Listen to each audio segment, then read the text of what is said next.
Islam merupakan agama yang paling kerap disalahartikan sepanjang 2 dekade terakhir. Banyak cap intoleran, radikal, serta mendukung kekerasan ala teroris disematkan kepada penganut Islam. Tudingan-tudingan itu semakin marak di negara barat. Korbannya adalah para imigran. 3 sosok berikut ini punya satu kesamaan, yaitu percaya Islam adalah agama pemicu kekacauan di dunia. Mereka lalu secara gigih menyebar wacana menyudutkan Islam. Namun anehnya, belakangan para pembenci Islam yang gigih ini justru tertarik pada ajaran Nabi Muhammad SAW.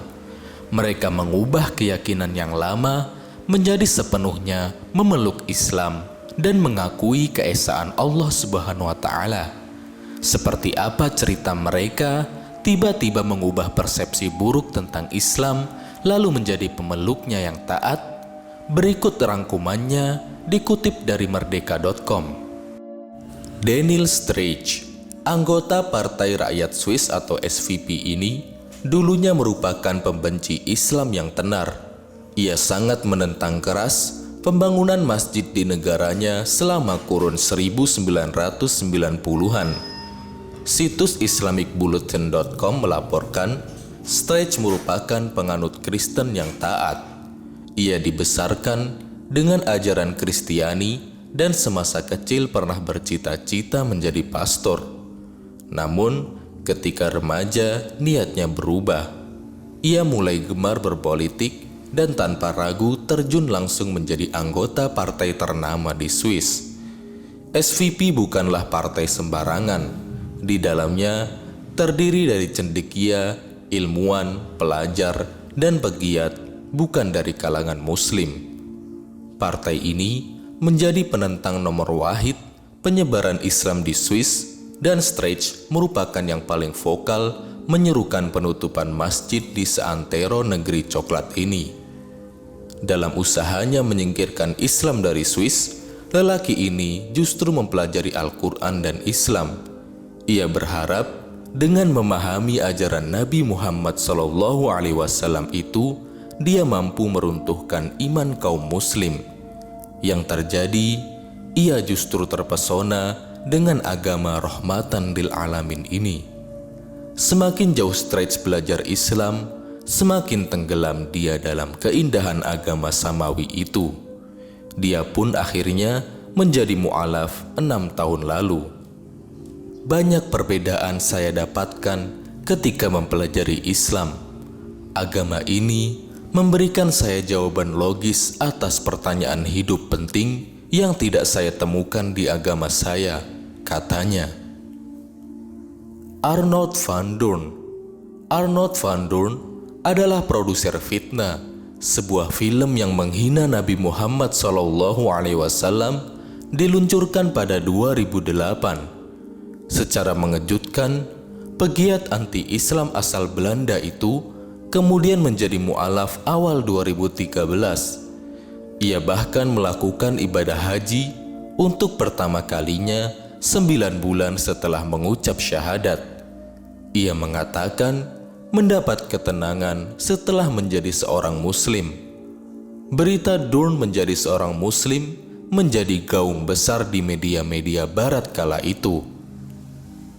Sebelum menjadi mu'alaf, Doorn adalah bekas wakil ketua Partai Kebebasan Belanda atau PVV, pimpinan Geert Wilders, politisi Belanda yang terkenal dengan gerakan anti-Islam. Ia bersyahadat di akun Twitter miliknya dengan menggunakan bahasa Arab dan mengejutkan semua orang. Doorn, 46 tahun, merupakan sosok yang sopan dan lembut.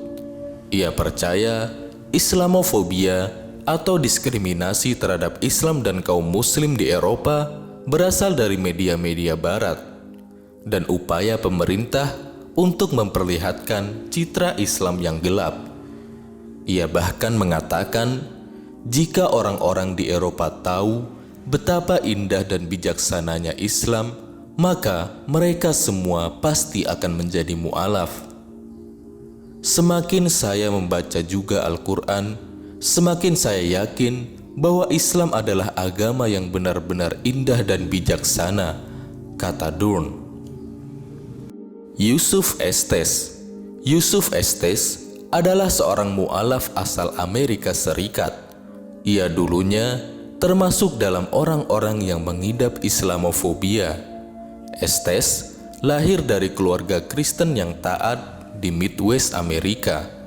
Keluarganya secara turun-temurun membangun gereja. Keingintahuannya yang besar terkait ajaran Kristen membuatnya ingin mengunjungi gereja-gereja lain.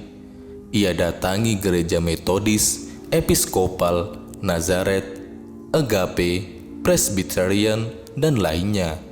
Tak hanya itu, Estes juga mempelajari agama lain seperti Hindu, Yahudi, dan Buddha. Tapi, tak sekalipun ia peduli pada ajaran Islam. Estes sempat meyakini Muslim adalah penyembah kubus di tengah padang pasir yang senang kekerasan. Pada 1991, Estes merintis usaha yang kemudian mengantarkannya berkunjung ke luar negeri. Negara pertama yang ia kunjungi adalah Mesir. Di negeri piramida, Estes bertemu dengan seorang pria Muslim. Satu hal yang ada di pikiran Estes tentang Muslim, teroris. Estes tidak percaya ia harus berhubungan dengan sosok yang begitu ia benci. Betapa terkejutnya Estes ketika mereka berbincang, ternyata pria Muslim itu mengaku percaya pada kebenaran Injil, serta menghormati Yesus atau dalam Islam disebut Nabi Isa. Mereka terlibat percakapan intim, kemudian akhirnya membawa Estes mengunjungi masjid. Akhirnya, ia justru memeluk Islam, diikuti oleh istri, anak-anak, ayah, serta mertuanya. Estes kemudian mendalami agama di Mesir, Maroko, dan Turki. Sejak 2006, Yusuf Estes secara reguler tampil di Peace TV, Huda TV, demikian pula Islam Channel yang bermarkas di Inggris.